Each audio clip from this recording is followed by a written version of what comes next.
दोस्तों, मेरा नाम विनोद कुमार जोशी है और मैं काठमांडू का रहने वाला हूं। दोस्तों, ये घटना मेरे साथ आज से काफी दिनों पहले हुई थी।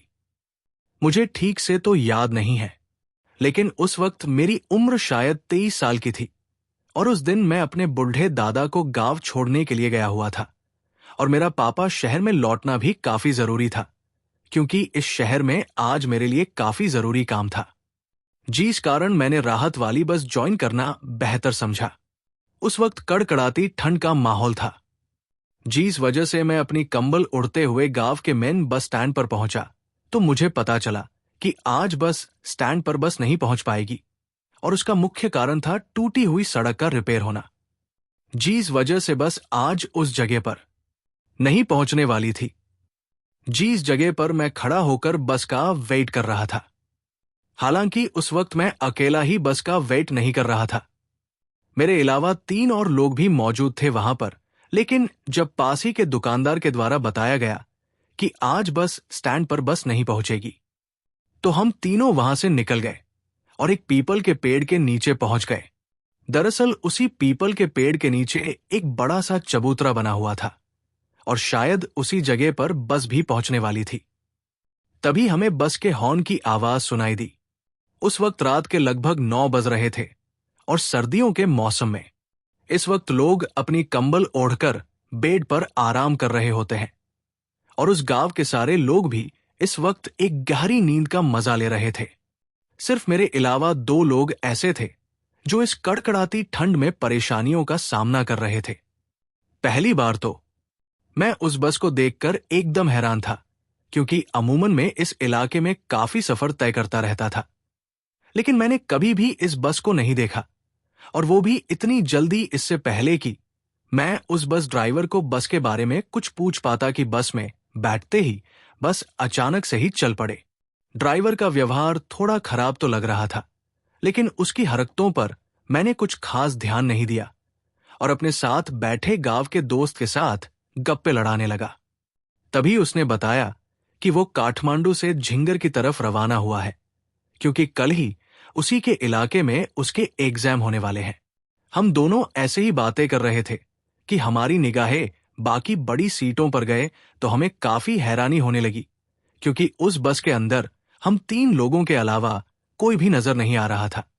और जब हम तीनों बस के अंदर पहुंचे थे तो हमने भी ध्यान नहीं दिया था कि बस के अंदर और कोई भी मौजूद है या फिर नहीं। बस को पूरी तरीके से खाली देखकर मैं इस बारे में ड्राइवर से पूछना चाहता था, जिस कारण मैं अपने सीट से उठा और ड्राइवर के पास जाने लगा। लेकिन मेरे गांव वाले दोस्तों ने कहा कि अरे भाई साहब, हमें क्या मतलब, चाहे बस में कोई सवारी हो या फिर ना हो, हमें तो बस अपने गांव जाना है। बाद में मैंने भी उस ड्राइवर से ना पूछना ही ठीक समझा और फिर मैं उन दोनों के साथ इधर उधर की बातें करने लगा। तभी वो बस एक ऐसे रास्ते पर पहुंची जहां का पूरा रास्ता एकदम सुनसान पड़ा था। मुझे ऐसा लगा मानो मैं इस जगह को अपनी लाइफ में पहली बार देख रहा हूं, क्योंकि मैं गांव के इस रास्ते पर काफी सफर कर चुका था, लेकिन मैंने आज पहली बार इस सुनसान इलाके को देखा था। और बाद में मैंने सोचा कि शायद घनघोर अंधेरे की वजह से मैं रास्ते को ठीक से देख नहीं पा रहा हूं। फिर मैं बस में आराम से बैठा रहा और दोस्तों के साथ बातचीत करने लगा। लेकिन थोड़ी ही देर के बाद बस के पीछे वाली सीट से हंसने की आवाजें आने लगी और जब मैं पीछे मुड़ा तो मैं एक पल के लिए हैरान था, क्योंकि कुछ देर पहले तो इस बस के अंदर हम 3 लोगों के अलावा सिर्फ जोरदार सन्नाटा ही पसरा हुआ था। और अब मैंने देखा कि उस बस के अंदर पीछे वाली सीट पर 4 बड़े बड़े और हट्टे कट्टे लोग बैठे हुए थे और वो सभी लोग एक हमें जा रहे थे। और इस बार मैंने बस के ड्राइवर को आवाज लगाते हुए कहा, और भाई साहब, बस को यहीं पर रोक दो, अब मुझे यहां से आगे नहीं जाना है। इतना सुनते ही पीछे वाली सीट की ओर से आवाज आई, नॉइस, अब तो ये बस तब तक नहीं रुकेगी जब तक आप सभी को आपके सही स्थान पर ना उतार दे। और जब मैं पीछे मुड़ा तो उन्हीं में से एक आदमी एक बार फिर मुझे घूरते हुए बोला, भाई साहब चिंता मत करो, जल्दी आपको उतार दिया जाएगा। इतना कहकर वो आदमी मंद मंद मुस्कुराहट देने लगा। लेकिन उसकी ये हंसी मुझे बहुत ही अजीब लग रही थी। पता नहीं क्यों, मगर वो मुझे काफी अजीब लग रहा था। बाद में मैंने अपने दोनों साथियों को भी उनके बारे में बताया, लेकिन उन दोनों को भी वो चारों सख्त काफी अलग लग रहे थे। उनकी हरकतें और उनके बोलने का अंदाज, जिस कारण हम तीनों अपनी सीट से उठे और सीधा बस ड्राइवर के पास पहुंच गए। मैंने उस बस ड्राइवर से पूछते हुए कहा कि अरे भाई साहब, ये चार लोग कुछ देर पहले तो बस में दूर दूर तक नहीं थे और अब इतनी जल्दी कहां से आ गए? पहले तो उस ड्राइवर ने हमें कोई जवाब नहीं दिया और बाद में बोला कौन चालू। मुझे तो आपके अलावा इस बस में कोई भी दिखाई नहीं दे रहा है। वो एक बार भी पीछे नहीं पलटा और मैंने कहा, अरे आप पीछे तो देखिए, वो बैठे हैं ना। लेकिन अब की बार जब हम तीनों ने पीछे मुड़कर देखा तो हमारे दिल की धड़कनें तेज होने लगी, क्योंकि सच में बस के अंदर दूर दूर तक कोई भी नहीं था। बस ड्राइवर पहले की तरह ही अभी भी बस को ड्राइव करने में जुटा हुआ था और उसके बाद हम तीनों दोस्त वापस आकर अपनी सीट पर बैठ गए। लेकिन अब हमें उस बस के अंदर कुछ ना कुछ तो गलत लग रहा था, क्योंकि उस ड्राइवर ने बिना देखे ही सब कुछ बता दिया था कि बस के अंदर हमारे अलावा कोई भी मौजूद नहीं है। मुझे तो उस बस ड्राइवर पर भी शक होने लगा था। एक तो बस के अंदर ड्राइवर के अलावा कंडक्टर भी मौजूद नहीं था और ऊपर से बस के अंदर हो रहे हैं छोटे मोटे हादसे किसी घटना की तरफ इशारा कर रहे थे।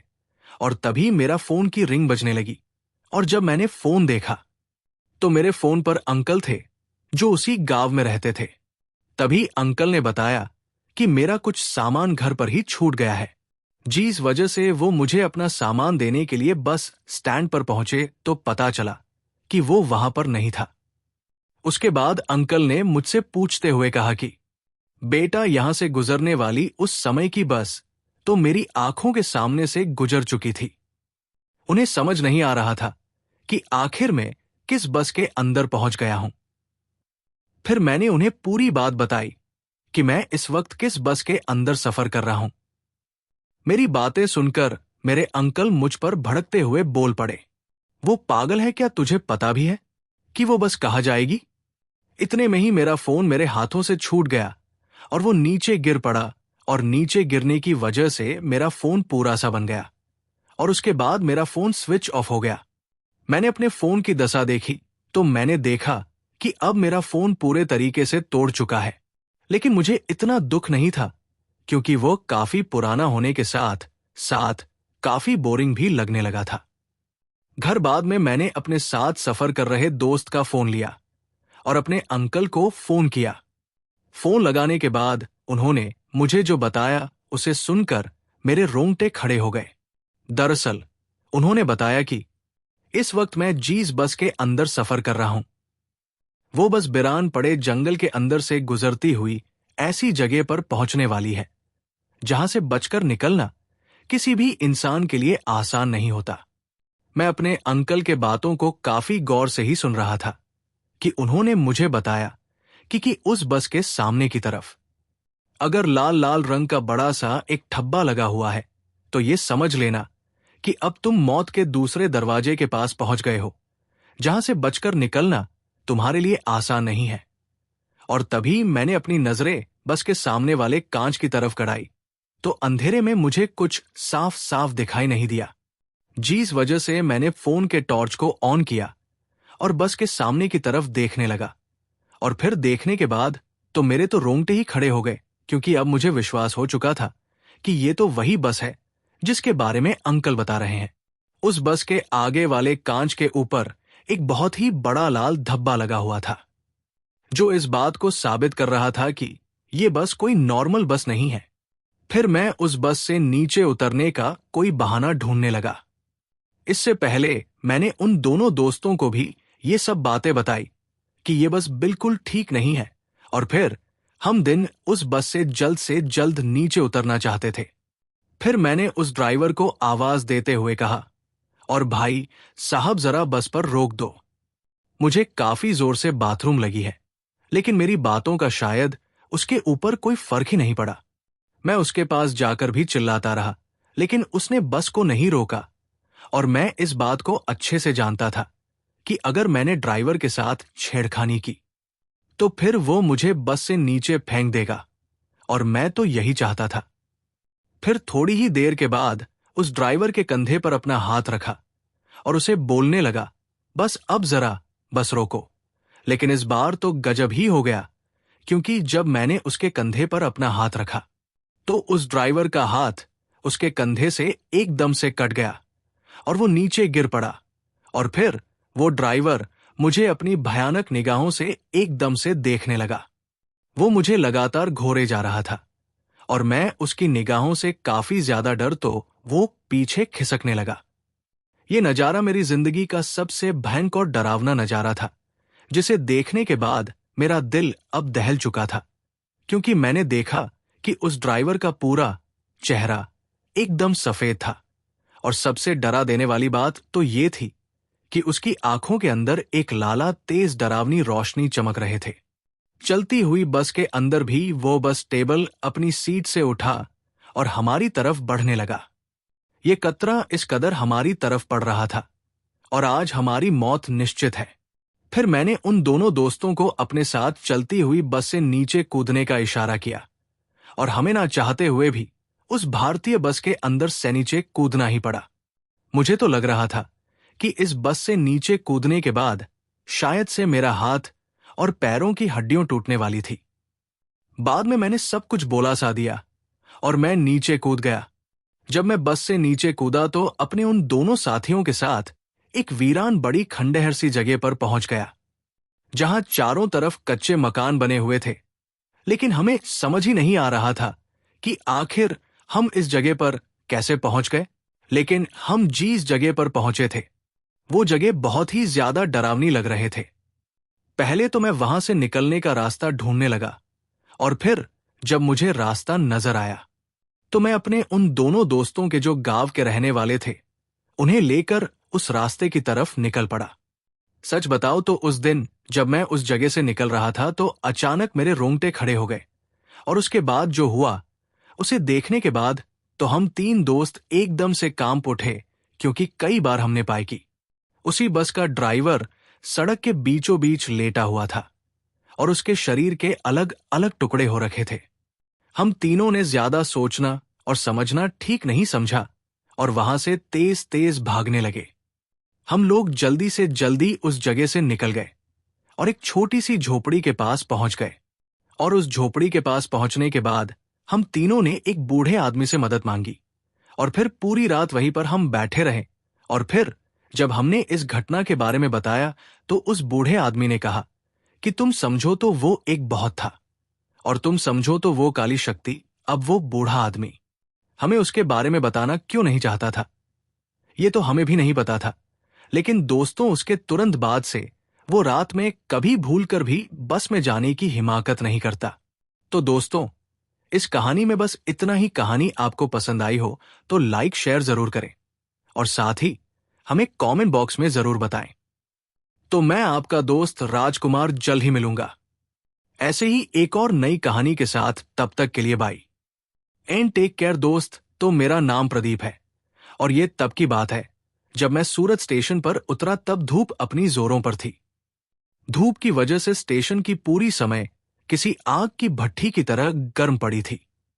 आसपास देखने पर पता चला कि स्टेशन के कुछ बेंच तो धूप में ही थे और धूप में वो किसी गर्म भट्टी की तरह चल रहे थे। तो वही जो छाया में थे उनके ऊपर कुछ लोग बैठे हुए थे। फिर स्टेशन से थोड़ा आगे मुझे एक रेस्टोरेंट दिखाई देने लगा और उस रेस्टोरेंट को देखते ही मैं जल्दी से स्टेशन से आगे चल पड़ा। फिर मैं उस रेस्टोरेंट के पास पहुंचा तो वहां एक बरगद का पेड़ था और उस पेड़ के नीचे लोहे की एक बेंच बने हुए थे। मुझे भी और क्या चाहिए था। मैं उस बेंच पर बैठ गया और उस बेंच के नीचे बैठकर आराम से सोने लगा। कुछ देर तक तो सब कुछ नॉर्मल रहा, लेकिन उसके बाद ना जाने कब मेरी आंख लग गई, मुझे पता ही नहीं चला। फिर जब मैंने अपनी आंख खोली तो आसमान में सूरज की जगह चांद नजर आ रहा था और बगल वाला वो रेस्टोरेंट भी बंद हो गया था। मेरे फोन पर अतुल के 18 मिस्ड कॉल आए थे और उन मिस्ड कॉल से पहले मेरी नजर फोन के टाइम पर पड़ी तो मेरी आंखें फटी की फटी रह गई। दरअसल रात के 11:30 बज रहे थे और मैं शाम के 4 बजे से यहां सो रहा था। मैंने तुरंत ही अतुल को फोन लगाया और उसे सारी बात बताई। तभी अतुल ने कहा, भाई जी, स्टेशन पर तुम हो ना, पहले तो वहां किसी आदमी को देखो। अगर कोई नजर आता है तो तुरंत निकल जाओ। जब मैंने दूर से उस स्टेशन को देखा तो मुझे ऐसा लगा कि स्टेशन पर कोई जानवर तक नहीं है। इतना गहरा सन्नाटा था मानो कोई परिंदा भी अपने पर ना मार सके। पता नहीं क्यों, लेकिन उस स्टेशन से मुझे अजीब सी घबराहट हो रही थी और उस समय में डरते डरते स्टेशन पर तो पहुंच गया, लेकिन वहां की खामोशी ने मुझे और भी ज्यादा डरा दिया, क्योंकि उस स्टेशन के ऊपर एक भी आदमी दिखाई नहीं दे रहा था। हालांकि स्टेशन भी इतना बड़ा नहीं था, फिर भी स्टेशन मास्टर का होना एक लाजमी सी बात है। साथ ही उस स्टेशन का रूम भी एकदम बंद पड़ा था, जिसके आगे लाल कलर की लाइट चालू थी। पहले तो मैं उस रूम के पास गया, लेकिन वहां पर कोई नहीं था। अंदर भी सिर्फ मिट्टी पड़ी थी। उस गार्ड रूम को देखकर ऐसा लग रहा था मानो इस कमरे के अंदर जाना भी किसी कचरे में अपने पैर डालने जैसा है। फिर कुछ देर तक तो मैं वही खड़ा खड़ा देखता रहा, लेकिन उस स्टेशन के ऊपर जो चार्ट करने वाला भी कोई नहीं था। फिर मैं उस स्टेशन से निकलने के लिए एग्जिट डोर की तरफ बढ़ने लगा। स्टेशन पर वो सारी सुविधाएं थी और अभी मैं एग्जिट डोर की तरफ बढ़ ही रहा था कि तभी मेरे पीछे से मुझे किसी के कदमों की आवाज आई। ऐसा लग रहा था मानो मेरे अलावा कोई और भी स्टेशन पर घूम रहा है। मेरी धड़कनें एकदम से तेज हो गई और मैं झटके से पीछे मुड़ा तो मुझे वहां कोई भी नजर ही नहीं आया। मेरा कलेजा इतने जोरों से धड़क रहा था मानो वो छाती फाड़कर बाहर निकल जाएगा। अब मेरा गला भी सूखने को आया था, इसलिए मुझे सामने स्टेशन के एक पेड़ के पास एक नलका नजर आया। पानी पीने के लिए मैं एग्जिट डोर की तरफ बढ़ने की बजाय वापस से उस नल की तरफ बढ़ने लगा, क्योंकि प्यास की वजह से मेरा गला सूख गया था। फिर मैं पानी पीने लगा तो मुझे एहसास हुआ कि ये इतना शीतल पानी था जैसे एक पल के लिए तो मैंने अमृत पी लिया हो। मैं उसे स्टेशन का शीतल पानी पीकर वापस से पीछे पलटने ही वाला था कि मेरी नजर उस नल के सामने बनी एक परछाई पर पड़ी। ऐसा लग रहा था मानो मेरे पीछे कोई खड़ा है। अब थोड़ी देर के लिए तो मैं बहुत ज्यादा डर गया था, लेकिन फिर मैं डरते डरते पीछे मुड़ा तो मैंने देखा कि वहां तो कोई नहीं था, और वो किसी को ना पाकर मैं और भी ज्यादा घबरा गया, क्योंकि वो अजीब सी परछाई तो मुझे अभी भी नजर आ रही थी। मैं समझ गया था कि इस स्टेशन में कुछ तो खोट है, इसलिए मैं फिर से अपनी मौसी के लड़के अतुल को फोन करने लगा। लेकिन आज मेरी किस्मत की बदौलत मेरा फोन स्विच ऑफ हो गया था, क्योंकि फोन की बैटरी लो हो चुकी थी और मैं अपने आप को कोसते हुए स्टेशन से बाहर जाने लगा। तभी मुझे किसी ने आवाज देते हुए कहा, अरे भाई साहब, आप अपना बैग तो लेते जाइए। इसी बीच मुझे याद आया कि मैंने अपना बैग उस पेड़ के नीचे वाली बेंच के पास ही छोड़ दिया था। स्टेशन पर किसी आदमी की आवाज सुनकर मैं थोड़ा हैरान था, साथ ही मुझे ऐसा लग रहा था मानो मेरे अलावा भी ऐसी स्टेशन पर कोई है जो मेरी तरह नॉर्मल इंसान है। जिस वजह से मैं हड़बड़ाहट के साथ पीछे की तरफ घूम गया तो मैंने देखा कि मुझे एक बूढ़ा आदमी खड़ा दिखा, जो किसी धाकड़ इंसान की तरह लग रहा था, हाथ में बंदूक, पैर में जूते और रंग ढंग से नजर आने वाला ये आदमी कोई अड़ियली हो सकता है। पहले तो मैंने उस साथ में से कोई बातचीत नहीं की, क्योंकि मैं अपना बैग लेने के लिए बेंच की तरफ चला गया। लेकिन जब मैं वापस से उसी जगह पर पहुंचा तो वो आदमी वहां से गायब हो गया था। स्टेशन पर बहुत कुछ अजीब चल रहा था। तभी मेरी नजर स्टेशन के एग्जिट डोर पर पड़ी तो मैंने देखा कि अब वो बंद हो चुका था और स्टेशन के चारों तरफ दूर दूर तक पटरियां ही थी, और ऐसे में मुझे समझ में नहीं आ रहा था कि अब मैं करूं तो करूं क्या। एक तो ये स्टेशन काफी डरावना था, फिर अचानक ही आसमान के काले बादल मंडराने लगे। सिर्फ 5 मिनट के अंदर पूरे मौसम का हाल बिगड़ गया। ऐसा लग रहा था मानो किसी ने अपने माया से काले बादल बनाए हैं। मैं उस स्टेशन के एक प्लेट छत्र के नीचे खड़ा था तो मुझे पानी से भीगने का कोई डर भी नहीं था। वैसे भी गर्मियों में पानी से भला क्या डरना। लेकिन ये समझ ही नहीं आया कि अचानक वो आदमी कहाँ गायब हो गया, और पहले मुझे उस नल के पास किसी इस तरह की परछाई नजर आई थी। अब मेरे दिमाग पर मैं डला हुआ था। फिर काफी देर के बाद भी वो दरवाजा नहीं खुला। फिर मुझे लगा कि इस दरवाजे से निकलने से तो अच्छा है मैं आगे से होता हुआ आगे निकल जाता हूं। आगे से मुझे कोई जगह मिल ही जाएगी। और यही सब सोचकर मैं उसे स्टेशन के ट्रैक पर आगे की तरफ बढ़ने लगा। थोड़ा आगे जाने के बाद मुझे सामने की तरफ पटरी के बगल में पड़ा एक टैनर नजर आया। ऐसा लग रहा था मानुष बड़े से एक टैनर के अंदर कोई है और वो खुला हुआ है। दूर से देखने पर तो ऐसा ही लग रहा था, मगर जब मैं उसके पास गया तो वो टैनर एकदम बंद पड़ा था। पता नहीं क्यों, लेकिन मेरे मन में अजीब अजीब ख्याल आ रहे थे।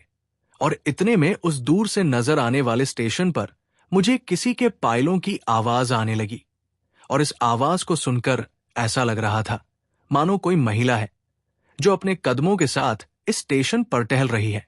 लेकिन मैं तो उस स्टेशन से बहुत ही दूर आ गया था, तो फिर ये आवाज मुझ तक कैसे पहुंच रही थी?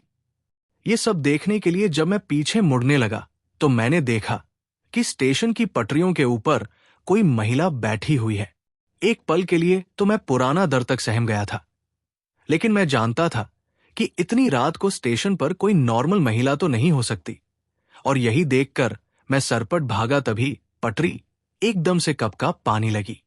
मैंने पीछे मुड़कर देखा तो वो महिला अभी भी पटरियों के बीचों बीच बैठी हुई थी और एक मालगाड़ी तेज स्पीड से आ रही थी। मेरे दिल की धड़कनें अब बहुत ही ज्यादा तेज हो गई थी। जैसे जैसे मैं आगे बढ़ रहा था तो वैसे वैसे अंधेरा और भी गहरा हो रहा था, और साथ ही डर भी बढ़ता ही जा रहा था। मुझे ऐसा लग रहा था मानो स्टेशन से ज्यादा डर तो मुझे अब लग रहा है। मेरे पैर एक एक पल के लिए किसी बर्फ की सिल्ली की तरह जम गए और मैं वही खड़ा होकर वहां का दृश्य देखने लगा। इसी बीच उस ट्रेन ने उस औरत को एकदम से कुचल दिया और यह नजारा मेरे रोम रोम को हिला देने में सक्षम था। उस समय मैं इतना ज्यादा डर गया था कि मैं अपनी आंख बंद करके वहीं बैठ गया। क्नॉइस मेरे शरीर का पुर्जा पुर्जा हिल गया था। फिर कुछ देर के बाद उस मालगाड़ी की आवाज आना भी बंद हो गई, और जब मैंने अपनी आंख खोलकर चारों तरफ देखा तो वो महिला कहीं भी नजर ही नहीं आई, और साथ ही वो मालगाड़ी भी वहां से आगे जा चुकी थी। स्टेशन पर सन्नाटा छा गया था। तभी मुझे स्टेशन के ऊपर एक बाइक खड़ी हुई नजर आई, जिसकी हेडलाइट चमक रही थी। मैं कुछ देर तो उस स्टेशन की तरफ देखता रहा, लेकिन अभी भी मेरा मन नहीं कर रहा था कि मैं उस स्टेशन पर जा सकूं, क्योंकि वह का नजारा है मुझे डरा कर रख देता। उस रेलवे स्टेशन पर मुझे उस बाइक की हेडलाइट के 771 आदमी भी दिखाई दे रहा था जो किसी को ढूंढ रहा था। मुझे लगा कि कहीं ये मेरे मौसी का लड़का अतुल तो नहीं है। मैं पूरी तरह असमंजस में पड़ गया था और मुझे समझ ही नहीं आ रहा था कि मैं करूं तो करूं क्या। तभी मुझे ऐसा लगा कि कोई मेरे पीछे खड़ा होकर तेज तेज सांस ले रहा है, और किसी प्लास्टिक के तोड़ने मरने की आवाज आई। डरते सहमते मैं मुश्किल से एक बार पीछे की तरफ मुड़कर देख लिया। एक पल के लिए मुझे ऐसा लगा जैसे मैं मौत के सामने हो। दस लिए वही सफेद साड़ी वाली महिला थी जो स्टेशन की पर बैठी थी, और कहीं ना कहीं कुछ देर पहले उस नल के पास भी इसी औरत की पर्ची मंडरा रही थी। उस समय मेरी हालत बहुत ही ज्यादा पतली पड़ गई और मैं पीछे खिसकते हुए नीचे गिर पड़ा। लेकिन वो महिला अभी भी उसी जगह पर वैसी की वैसी खड़ी थी और उसने मुझे वहां से भागने का मौका दे दिया। मैं स्टेशन की तरफ ही भाग सकता था, क्योंकि ट्रैक के सामने तो वो मुझे अपनी डरावनी आंखों से देख रहे थे। मैं फिर से स्टेशन की तरफ भागा और किसी पागल इंसान की तरह वापस से वही पहुंच गया। सच में मैंने जो सोचा था वही हुआ। स्टेशन के ऊपर जो बाइक खड़ी थी वो अतुल की ही थी, और अतुल मुझे आवाज दे रहा था। फिर जैसे मैं अतुल के पास गया तो अतुल मेरा हाथ पकड़ते बोला, तुझे पता भी है तू किस स्टेशन पर है? ये स्टेशन भूतिया है और यहां एक नहीं बल्कि भूतों का पूरा झुंड रहता है। अगर जान बचानी है तो हम दोनों को जल्दी से भागना होगा। इतना कहते अतुल ने बाइक को स्टार्ट किया और हम दोनों वहां से निकलने लगे। लेकिन स्टेशन का एग्जिट और 2 बंद पड़ा था। फिर बाइक अंदर तक कैसे पहुंच गई? अतुल ने बाइक को उस दरवाजे की तरफ मोड़ दिया और फिर उस दरवाजे को तेज तर्रा टक्कर मारी। जैसे उस दरवाजे को टक्कर लगी तो वो एकदम से खुल गया। फिर अतुल ने कहा, अब अपनी आंखें बंद कर लो और जब तक मैं ना कहूं तब तक आंख मत खोलना, क्योंकि अब जो होगा वो तुम और तुम्हारी आंखें सहन नहीं पाओगे। अतुल के कहते ही मैंने अपनी आंखें बंद कर ली और अपनी आंखों के आगे अपने दोनों हाथ लगा लिए ताकि मैं चाहकर भी अपनी आंखों को ना खोल सकूं। फिर कुछ देर के बाद मुझे ऐसा महसूस हुआ कि अब हमारी बाइक पर हम 3 जने सवार हो गए हैं। मेरे अलावा कोई और भी है जो मेरे पीछे बैठा है। अतुल मन ही मन भगवान का स्मरण कर रहा था और उसका शरीर भी कांप रहा था। बीच बीच में अतुल कह रहा था कि अपनी आंखें मत खोलना, और मैंने ऐसा ही किया। फिर मुझे ऐसा लगा कि कोई मेरी गर्दन पर अपने मुलायम हाथ फेर रहा है, जिससे मेरी सांस ऊपर नीचे होने लगी। हम दोनों की हालत बहुत ही ज्यादा खराब हो गई थी। क्नॉइसौर हम किसी तरह उस स्टेशन से पीछा छुड़वाकर एक हाईवे पर पहुंच गए और उस स्टेशन से निकलने के बाद मुझे हल्का हल्का नॉर्मल महसूस होने लगा। तभी अतुल ने कहा, अब अपनी आंखें खोल लो। जैसे मैंने अपनी आंखें खोली तो मैंने देखा कि हम लोग उस स्टेशन से बहुत ही दूर आ गए थे। हमारी बाइक हाईवे पर चल रही थी। तब कहीं जाकर मुझे काफी नॉर्मल लगा और उसके बाद अतुल ने बताया कि उस स्टेशन पर एक सफेद साड़ी वाली महिला को देखा जाता है जो एक भूतनी है। कहते हैं रात में वो किसी भी पैसेंजर को उस स्टेशन पर रुकने नहीं देती।